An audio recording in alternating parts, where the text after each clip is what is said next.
heart sore. Serena floundered after him, coming to an unsteady halt on the landing. "Please, Colin, don't do this. Let's talk about it."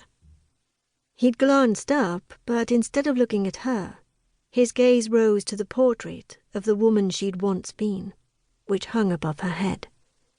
That's when she knew it was truly over. He couldn't even look at her anymore.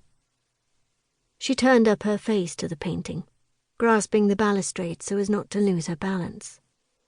It had been commissioned at the height of her fame, and the beautiful, serene expression on her face made her heart twist every time she saw it. She'd been so happy then. Life had been magical. Her records were selling, her concerts were sold out. Everyone wanted a piece of her. How had it all gone so wrong? "I didn't want it to end like this, you know." Colin's face softened momentarily. "But you left me no choice. Living with you has become impossible." At that point, she'd fallen to her knees, tears streaming down her face. "I hope you find some peace, Serena." And he walked out of the house, pulling his suitcase behind him. Serena hung her head and sobbed, great rasping sounds that resonated from the depths of her soul. The hand holding the tumbler drooped, spilling the drink on the Persian rug. She didn't care. How had her life come to this? Age was a bitch. Once she'd hit 50, her voice had gone downhill, no doubt helped along by the booze and the screaming matches with her husband. But without her singing, she was nothing, just an empty shell. But no matter how much she drank or how many lovers she took, she couldn't fill the void. Her laser-sharp soprano voice, which had once captivated the masses and enthralled royalty, was no more. She'd lost that iridescent quality that allowed her to scale the fearsome heights of the most physically demanding music. She poured another drink, then another. Eventually, the sought-after haze descended, and her head lolled back onto the headrest of the chaise longue.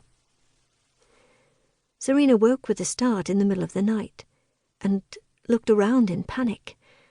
Where was she? Oh, yeah. She was still on the chaise longue, fully clothed. What was that noise that had woken her? Was it the front door? She listened, holding her breath. The room swam in front of her eyes, and her tongue was parched. A wave of nausea hit her, and she bent over, fearing she might be sick. God, she'd polished off most of the scotch. That was heavy even for her. There was a loud creak on the staircase. She recognized it.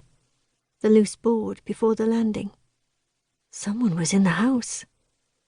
She glanced around for a weapon, but all she could find was the empty whiskey bottle on the side table. Grabbing it by the neck, she stumbled toward the door. Her heart pounded as she peered onto the landing.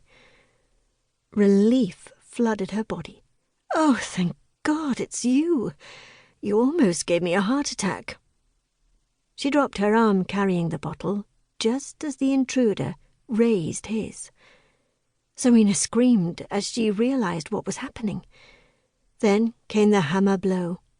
Her head exploded in pain, and she fell to her knees. The room spun. She was so dizzy. "Why?" She reached out, trying to grab something, anything to stabilize herself. Her hand folded around the balustrade. The intruder lifted her to her feet, and for a moment she thought it might be okay. But then he bent her over the railing. Her hand tightened its grip as she flopped forward. "No, no, please!" The intruder pried her fingers loose. It wasn't hard. She had no strength left. Then she felt herself falling. It was a strange sensation, and for a fleeting moment she felt weightless and free. Then the air was knocked out of her, and darkness descended. Chapter 2.